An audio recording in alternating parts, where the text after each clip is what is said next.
I've got a dilemma. In a few days' time, I'm heading out to Greece to dive the Britannic, and I'm struggling to decide which dry suit to take. That might not sound like a big deal, but on this trip it is. Because if I get this wrong, I'm going to be cold, and I really feel the cold on long dives. Once you get cold on a dive like this, you don't recover from it. It just gets worse. Finally made a choice, which I'm going to tell you at the end. But first of all, I wanted to talk you through my thinking. And I've been thinking about this for a very long time. Got two options. I've got my RI2 100 and I've got my 9090. Both of these are absolutely awesome suits, and both of them that I trust completely. So it isn't about one being good and one being bad.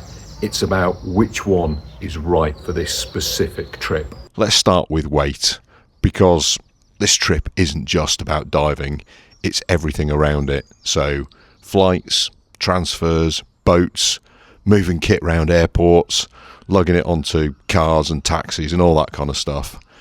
And when you're travelling with a rebreather setup, it's not just a bag of BCD, a mask. I've got the rebreather, stage regs, cameras, lights, tools, spares. All that lot adds up very quickly. On paper, the 9090 wins that one. It's lighter, lower bulk, easier to pack. So I actually weighed them both. Now, the 9090 does come in about 5.8 kilos. And this one, the RI200, about 7.4. So there's kind of 2 kilos in it. That's noticeable, but it's not massive. It's not the difference between travelling and not travelling. It's just something that you need to account for. Although weight is a factor, it's perhaps maybe not as big a factor, especially as I first thought. Once you're in the water, obviously weight doesn't matter anymore, because then it becomes all about temperature. That's the big issue. And you think, okay, Greece, that's going to be warm, yeah? Well, that's what you might think. It's going to be Greece, blue water, easy diving. But at depth and on long dives, it isn't. I'm there in April, which is pretty much the coldest time of the year. The water temperature is expected to be about 17 degrees on the surface on stops and maybe 13 on the bottom. So yes, I mean, that's warmer than the UK, but in reality not by an awful lot. And you know, when you're talking about kind of multi-hour dives, that difference isn't really as important as perhaps you might think. And I do get cold. That's just how it is. Some people don't, and I'd love to be one of those, but I'm not. So this is a really big part of this decision, because this dive, or these dives, are going to be 3 hours and potentially much longer if something goes wrong. And as I mentioned, once you get cold on a dive like that, it's not just about comfort. It changes everything. Dexterity, decision making, and you know, how much you're enjoying it. Now, the RI2 100 has built-in insulation. It's compressed neoprene, so the suit itself is actually doing a lot of the work. You've got that inherent thermal protection around you, whereas the 9090, it's just a shell. It gives you no insulation at all. Everything comes from what you're wearing underneath it. There's the other things you need to think about. What happens if something goes wrong? Because at some point it probably will. Maybe not on this trip, but does happen. That's where some of the differences become real. With a tri-lam, you know, if you get a leak, you're not just getting wet, you're getting cold. And, you know, that happens pretty quickly. As I've said, there's no insulation in the suit itself. You get water in, heat gone. Whereas with the RI2 100, you've got that built-in neoprene insulation. So even if you do get a leak, you're likely to stay warm for longer. Buys you time. Effectively, it acts as a wetsuit. And on deeper, longer dives, then clearly that time is important. There's another kind of slightly unusual factor. The 9090 is front entry, and that's one of those features that gives you some kind of interesting options that you don't really think about until you really need it.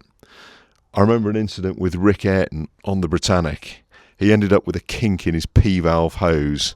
That's one of those things that goes from slightly annoying to properly urgent really, really quickly.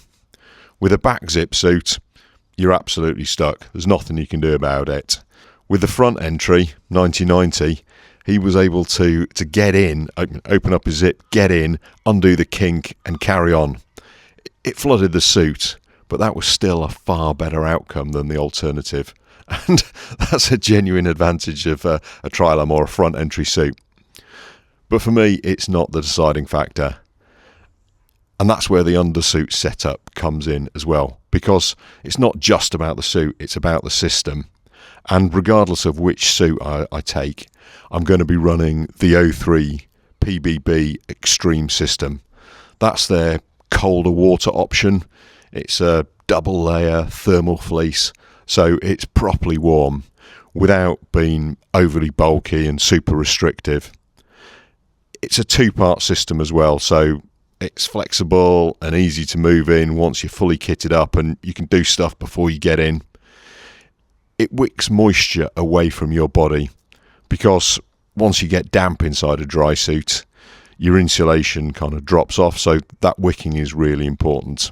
And managing moisture in some ways is almost as important as the insulation itself. On top of that, I'm also taking a heated vest. I'm using the Heat Venture Dry version 3, which is a big step up from what I had before. It's relatively light, but it puts out a load of heat.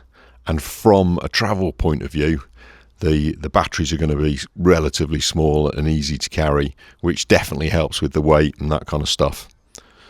So, as I said, it's a significant upgrade over my old Thermolution system. And the heated vest means that if I start to get cold, I can actually do something about it rather than just suffering through it. And that does change the equation slightly. But for me, it doesn't replace insulation. It just kind of adds to it, because it might not be there all the time. There's also another side to this that you've got to think about. Everything I've talked about is about staying warm underwater. I also need to think about the surface. And this is something people don't often think about. Maybe they underestimate. Overheating becomes a real issue. You kitted up on the boat, waiting to get in. You sat in the sun.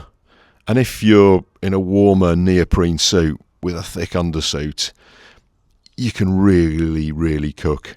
And that's definitely a downside of the RI2100. It's warmer, but that warmth works both ways. So you got it on the surface and underwater. You need to kind of think about how you manage that. But for me, that's something I can deal with, especially in Greece in April.